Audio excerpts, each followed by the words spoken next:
Hello, and welcome to uPhilosopher.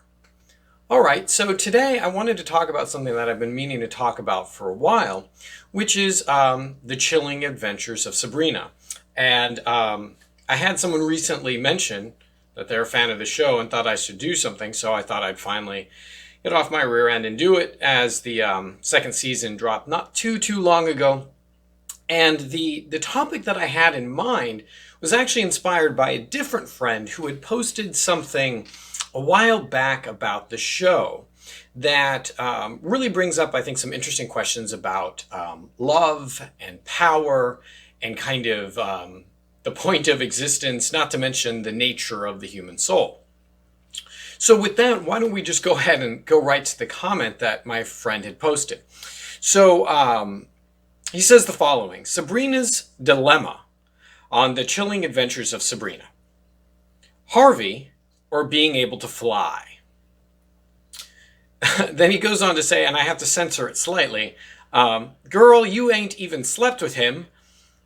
What if he ain't even packing? Even if he is, there's no penis greater than being able to fly. So sign the darn book and be happy. So when I saw this, I thought it was interesting, and I posted my own reply.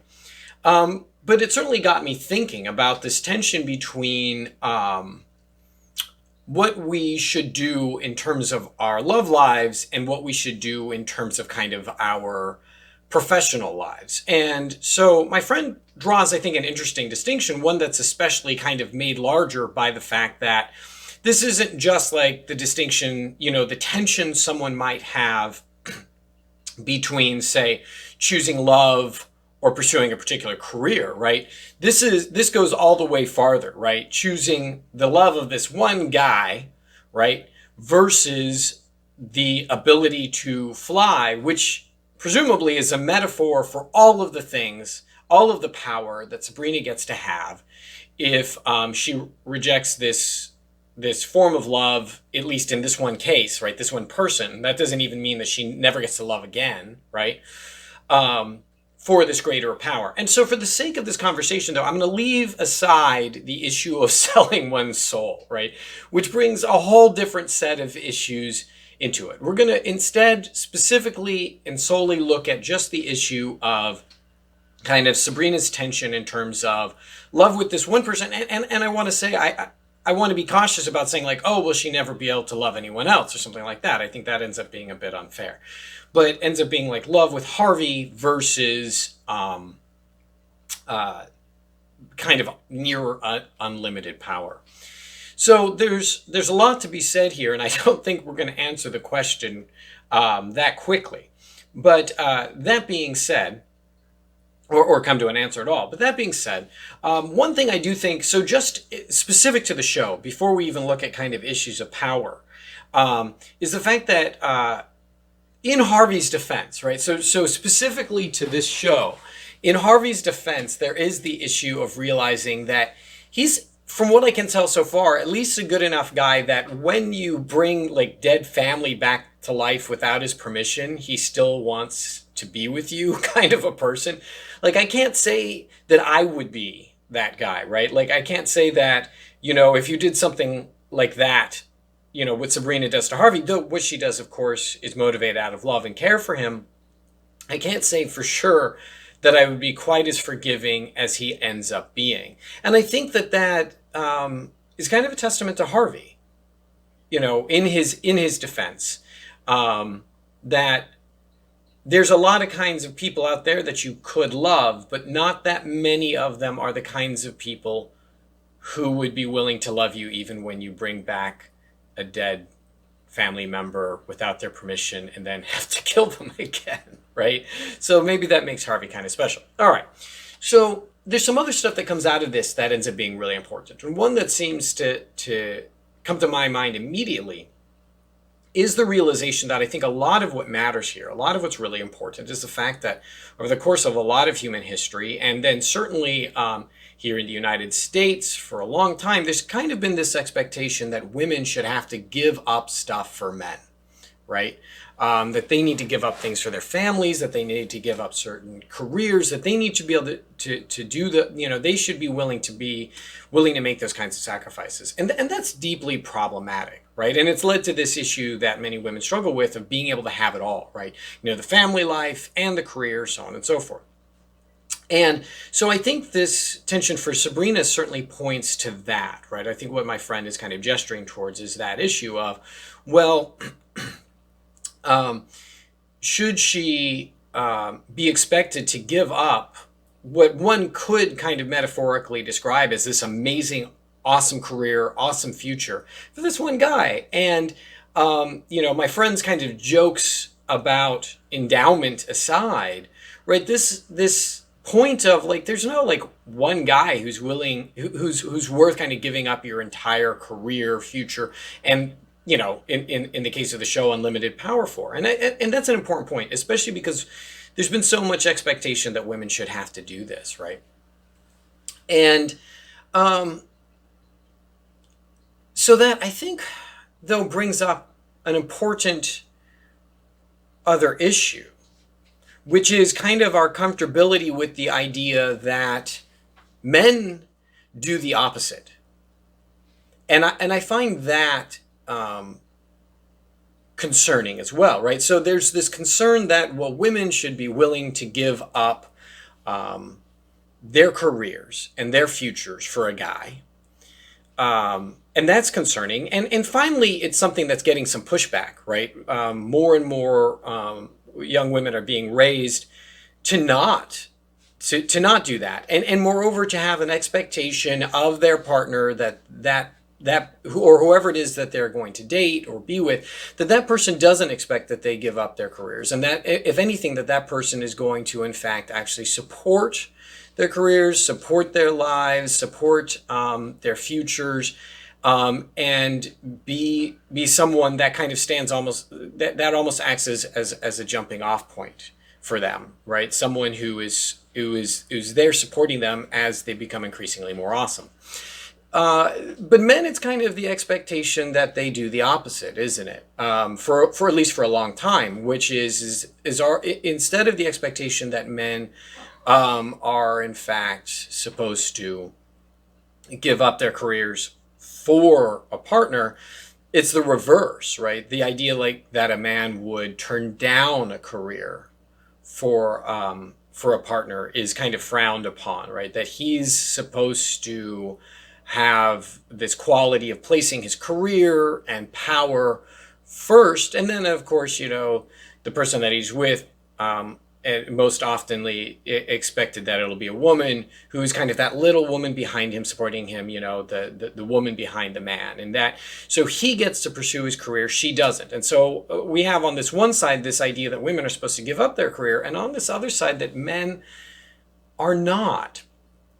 And I find both problematic, right? The expectation that women should give up a career, problematic, but then also the idea that men should place love so far on the back burner that they should be unwilling to do so, right? That men who say place relationships or love first are making a mistake. And so, well, what's the argument for this being a mistake? A lot of the argument ends up being like, well, your job, your career, your future, those are the things that actually matter. And those seem to me to be things that in our society, when we really respect somebody, and let's be clear and honest, we tend to really not respect women, that when we really respect someone, it's because of their career more so than because of their family life. Like when we describe like people who we see as really awesome, right? They've done some sort of amazing societal shifting kind of something in terms of their job, it's world shattering in some sort of professional sense. And I can't help but wonder if maybe that ends up being a little problematic because of the idea that, well, that the best thing that someone could do, and I think that's probably a function of kind of our economy, right? Being a capitalist system that focuses more on making money than it does on being content or happy with oneself and one's life and one's world. There's this there's this strong push that what you really should do, if we're going to define you as successful, is have this amazing career. I mean, this is especially true of men, right? And as we slowly gain more respect for women, we move women into that as well, as opposed to kind of moving men in the other direction, which I think would be interesting, right? That maybe part of the process of reducing sexism isn't just a process of recognizing that women can choose a career over a family, and that's something that we should respect and admire and laud, but also that men can choose a family over a career, and that's also something that we can respect, admire, and laud. So that seems, however, unlikely if society as a whole respects earning potential and career more than it does kind of love and family and so on and so forth. And this is to note how many men and now people in a larger sense now are expected to give up time with their families to pursue their careers. And I don't just mean like, say, with a partner, but also with their children, with their parents, that, well, these are the sacrifices you have to make to kind of get ahead. So to me, the Sabrina issue kind of brings out this tension that makes me wonder about, well, our priorities as a society as a whole, at the very least, if not problematic, it certainly unpacks the fact that we certainly think that having a certain kind of power is more important than having a certain kind of happiness. So in addition to that, someone might kind of rebut the argument that I'm formulating here by saying, well, listen, Nick, love is really just a chemical kind of a thing. You look at like voles, for instance, or other animals that mate for life, often like human beings, and what you really see is a chemical process, dopamine, serotonin, oxytocin. And in fact, like as people shift from being infatuated to like long-term love, you see that chemical shift. And sometimes when people shift from being infatuated to not being infatuated, it's because they don't make the chemical shift, right? Like the dopamine isn't replaced by the oxytocin, and so that infatuation just kind of disappears into nothingness. And so should Sabrina be expected to give up legitimate power, like something she actually gets to have, for a chemical experience, and that love is simply reducible to? And well, there's a couple of things that I think are worth noting about that. One, I don't think we'd be so flippant about it if we were talking about family as opposed to boyfriends and girlfriends and things like that, right? Like if instead it was a matter of, should Sabrina choose between her aunts and unlimited power? I think it would be a different case. Like we do seem to have this higher level of respect for, say maybe parental love, or love between siblings, or sometimes even love between friends, right? Like how interesting would it be if the choice, and this is, though perhaps painted less clearly in the show, but it's certainly there, between, say, Sabrina's best girlfriend and the ability to fly. Should she be willing to give that kind of love and support up? So take a show like Sex and the City, that's really, a strong testament to the importance of the connectedness of friendships, particularly for women amongst female friends. What if Carrie has to give up her friendships for a man? Well, we're unwilling to do that. We see that as bad. But what if it was unlimited power or her friendships? And I think we'd take more of a pause there. Oh, well, she can have this power or Miranda, right? Then we'd be like, it's different for us, I think. And so I want to be cautious about kind of flippantly saying, well, love isn't that important because it's just chemical, when depending on who we're talking about loving, there's a much greater value. And I think particularly for women, and again, for very good reason, women have been so expected to give up careers and and let's say more importantly, themselves for men, that we now have a concern, right? And we watch a show like Sabrina and we say, listen, don't be giving up you and your entitled inheritance as this powerful person for some guy, because women have been expected to do it for so long. However, the converse is if we're not careful, we end up kind of pushing ourselves into what we've defined as the masculine domain of being willing to give up our children and our families and our best friends for our power and for our careers. And I think part of the comedy is chemical or not, one of the reasons why we seek power in the first place has been almost uniformly to attract other people to us. Like what's the point in, being a conqueror and having all this stuff if not to, attract mates, at least kind of like biologically and evolutionarily. So the funny thing is men especially are encouraged to kind of like give up these like love and supportive relationships for this power that in a lot of ways, at least from a Darwinian sense, men were driven to pursue in the first place, in order to attract mates in the first place. And so now, there's this idea then that, well, but you should just be happy with the power on its own, that should be sufficient. To the point where I think in the Sabrina case, like, well, what would ultimate power be? Probably something like immortality, which it leads immediately, I think, to the question of, well, kind of what's the importance of immortality if you're alone? Now, I don't want to find myself saying something like, well, people have to have relationships or that they have to have romantic relationships. Because there's a difference, obviously relationships on average for human beings, when we're talking about all of our relationships, our friendships, our children, our family, so on and so forth, those end up being pretty important, right, on average for most human beings. But I certainly don't want to suggest that like a life is somehow less valuable if you don't have a romantic relationship. That's really just kind of a manipulative means by which usually to try and get women to do what we want. The other side of the coin, though, is what's so valuable about kind of power and career and so on and so forth. And what I think we see that we're dancing around is the realization that why any of these things are attention in the first place is that we've been encouraging women to leave themselves behind for men or for a romance. It's not the career or the power, but like what they really want and who they really are, that they should be willing to sacrifice that for that relationship, for that man, give that up for him and to support him. And then for men, we've been encouraging men to give up who they really are, potentially, for the career.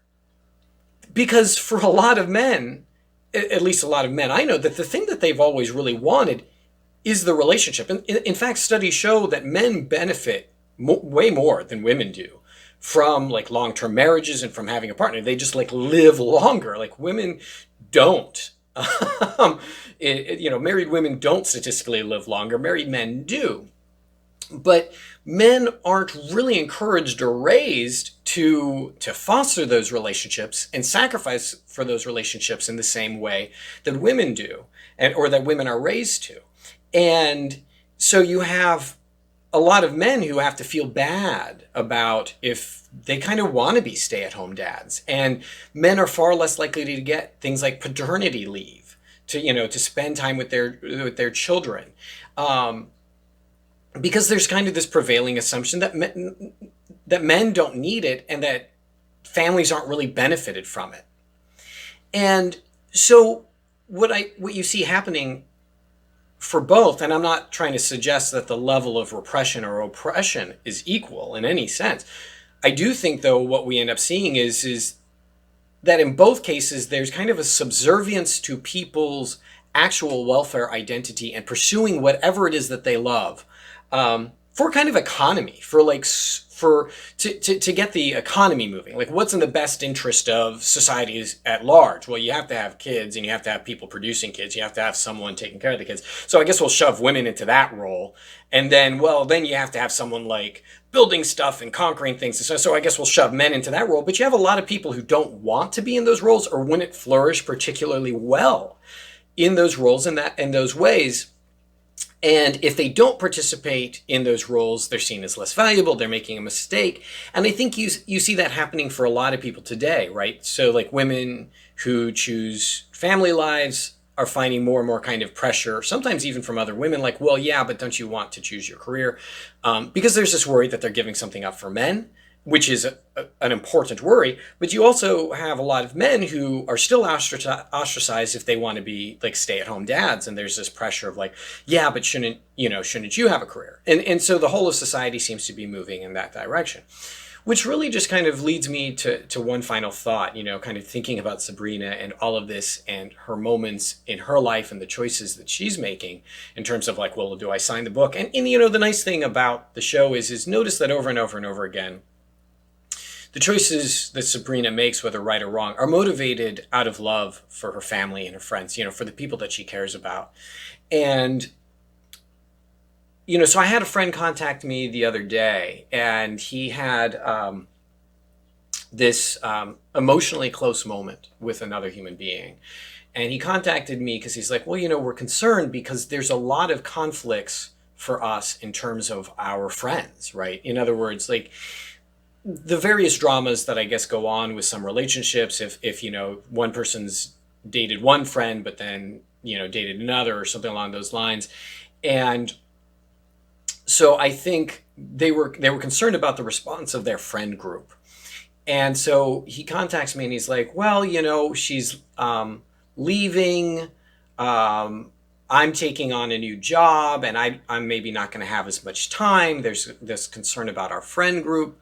So he had all of these worries, and the only thing that I could really think of to say is, well, life tends to be so miserable already. Like, life throws so many curveballs our way, so many obstacles in front of us. Like, why would we simply add more? Like, our relationships between two people really aren't about this periphery. But we'll bring these other people into it because they matter to us. But it also adds a series of complexities that we realize, like, in that moment that he could have just kind of glowing and being with that person who's important, he has all of these other worries, which might very well be valid worries. But it certainly takes one out of the moment, doesn't it? And I think that's the cost that I'm most worried about in the Sabrina case, and just in general, like with economy. We're always forward looking, and sometimes that's really important. We have to make decisions, for our future selves, because otherwise we make some really stupid decisions. The cost of it, though, and to do it all the time, is to really never be present with ourselves, and moreover, never really present with our loved ones. It's like spending time with your kids, but always worrying about, well, what's going to happen to them? What kind of career are they going to get? Are they going to get this kind of illness? What are they going to do? What are they going to be? How are they going to be? Like, we don't get to be really present with them in that moment. And when our pillow talk with our lovers becomes worries about the future, well, then we're not getting to be present with them right there. And it's that final kind of realization that so much of life is unpleasant, traumatizing, and difficult, and you never know when the next trauma is going to come up. Do we really want to sacrifice one of the few tremendous joys that we have, like a moment of love, an experience of love, something that we know is going to be taken away eventually, or changed, or that person's going to die? Like, all of those things are kind of inevitable. Do we really want to sacrifice that moment for the worry about these inevitabilities anyways? And so I guess if I were to give Sabrina advice, and she's certainly not asking, and I certainly don't want to be mansplaining or patronizing about it, but I guess it would be the same advice that I would give anyone else, in terms of those kinds of experiences. Is she taking the time to also just be happy with the love relationships that she has, like her aunts and her friends, and maybe even Harvey? And sometimes, whether or not you're going to sign the book,